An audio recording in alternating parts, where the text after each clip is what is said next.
jechi dubartoota biyya Arabaa jiru kunu dogongora guddaa tokko of keessaa qaba.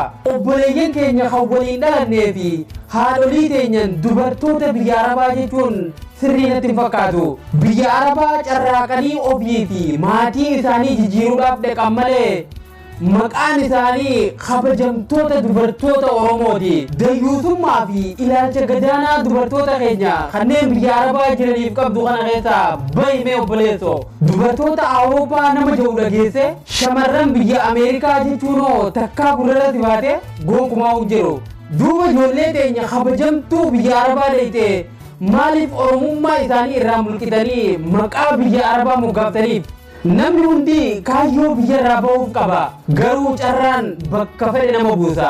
Dhugaa dubbachuuf dubartoota gara biyyoota dhihaa jiraatan caalaa dubartoota biyyoota Arabaa jiraatantu kaayyoo cimaa qabatee manarraa bahe. Irra hedduun dubartoota Ameerikaa fi Awurooppaa jiraatanii kaan maatii kaan ammoo heerumaatu fuudhee biyya sana isaan geesse. Dubartoota keenya kanneen biyya Arabaa jiraatan ammoo maatiidhaa fi heerumaan osoo hin taane ganamumarraa